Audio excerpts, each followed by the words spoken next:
If you're watching this video and you run a tutoring business, there's one thing that I did in order to triple my conversions, triple my clientele, and therefore triple my income as a tutor. And this one trick was giving potential clients exposure to me or my product as soon as possible. And when I say as soon as possible, I'm talking instantly. So last week, I chose a bunch of tutoring companies just to randomly contact and see if I were a student, how hard would it be or how easy would it be to get into contact with someone at the tutoring company. So there were a bunch of different companies. One of them was only really on Instagram. I tried to message them on Instagram. I didn't get a reply for a few days. There's another company that had an expression of interest form on their website.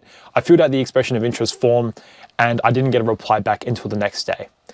Now, from the business's perspective, they probably feel as if a day or a couple of days turnaround is really good. But imagine it from the student's perspective.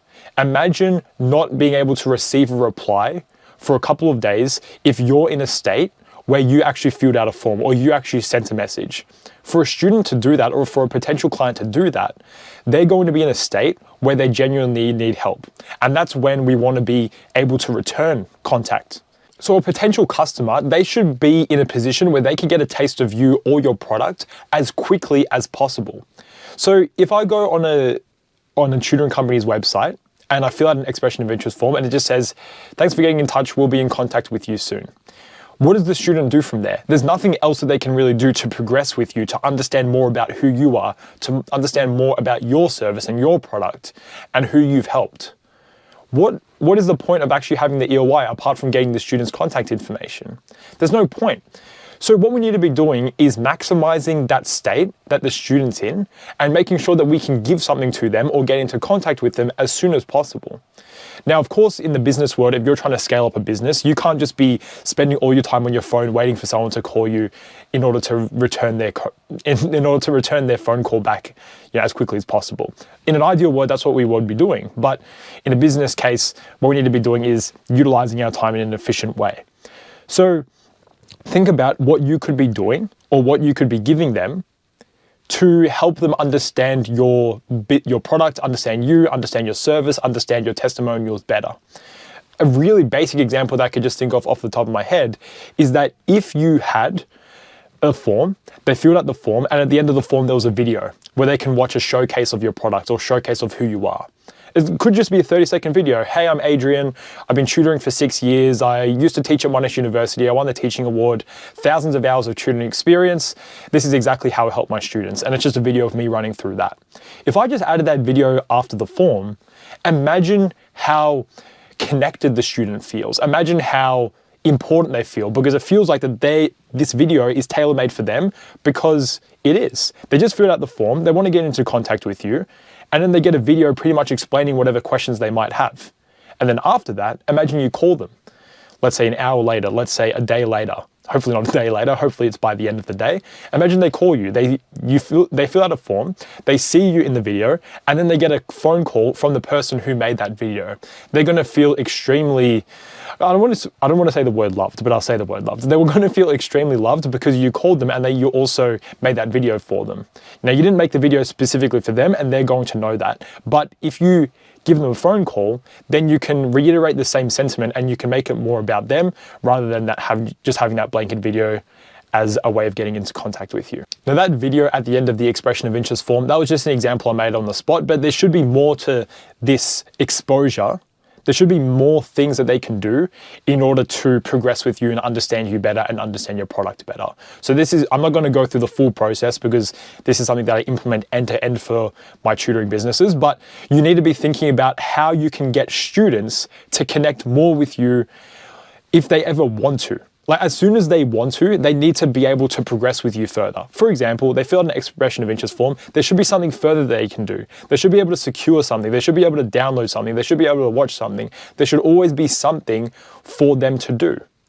So one thing that I talk about in a lot of my other videos, and one thing I really emphasize with my strategy is that my strategy for other tutoring businesses is that YouTube is the bedrock of the strategy. If you have a YouTube that you can refer to, you can have videos for pretty much anything. You have videos that are public on YouTube that get a certain audience. But if you have students who fill out an expression of interest form, you can send them a link to a YouTube video saying, hey, If you're on your holidays right now, watch this video to understand exactly what you should be doing. The video is going to run through their exact scenario that they're in right now. Watch this video if you failed your first SAC. This is exactly what I did when I ran my tutoring business, and it was around the time that it was the first test for my specific subject. It's usually around the April to May mark. My link that I sent them was a link about if they failed their first SAC. And it's not because I'm telling them that they failed their first SAC. It's just because a lot of students are in that emotional mindset that they're disappointed in the score for their, when I say SAC, I'm talking about the assessments in Victoria. That's what they call them. But when students did this assessment and they didn't get a score that they were happy with, then they feel like they failed, quote unquote. So that video does resonate with a lot of people. And when they can resonate with the video and they understand what you're saying, they kind of get a bit of hope. The video gives them a bit of hope, but they also connect with you because you're speaking to them through the video. Now imagine you make a video for them saying this is what you do, you refer them to your YouTube so they understand a little bit more about you and you give them some more advice, and then that person, which is you, calls them on the phone. Imagine how better connected they are after they go through that full process. Now, everything I'm talking about in this video and everything I talk about with my marketing strategy is all about warming up leads and being able to progress them through your process as quickly as possible. Actually, I'll rephrase that. Not as quickly as possible, but quicker than you might expect, quicker than you're doing right now. If I'm waiting 1 to 2 days or a few days for someone to reply to me on Instagram when I contact a business, the student would have gone to another tutoring company and joined someone else. We need to be maximizing students that are in that state, in that emotional state where they've contacted you. And again, I want to re-emphasize this point. If they've gone to the effort of trying to contact you, then they really, really do need help. And genuinely you want to help them.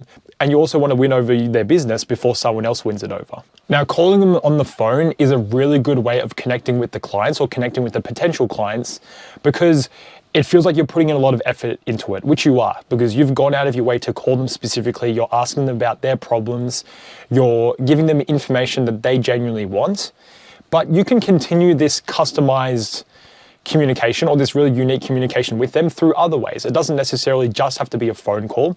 It could be a PDF of random questions that they need help with. They might say something on the phone along the lines of, I'm really struggling with this chapter and this chapter.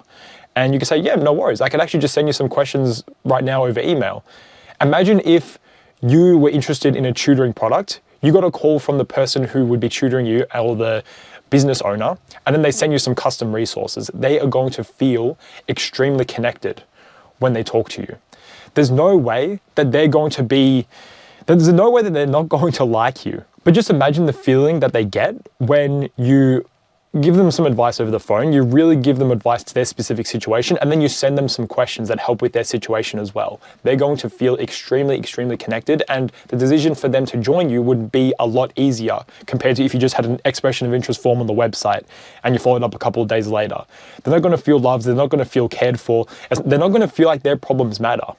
But if you're genuine about being a top tutor in your tutoring business space, or if you want to build up your tutoring business in the best way possible, you need to make the clients feel loved. You need to make them feel welcome, and you need to make them feel like you can genuinely help them. Now, everyone wants to be a tutor. Everyone wants to start up a tutoring business in order to make money. It's all well and good, right? But if you don't genuinely care about your students' success and you don't genuinely care about them and you just want to treat everyone like a number, then that's the output that you're going to get. You're not going to get the care back from them. You're not going to get the care from the potential clients, and they're not going to care about your product. So how you treat your potential customers is how they're going to treat you back. If you want to feel respected when they communicate with you and you want to get replies back straight away, then you need to treat them in the same manner. So have a genuine care about their problems, put in a little bit of time and a little bit of effort into communicating with them and making sure that you follow up with them straight away.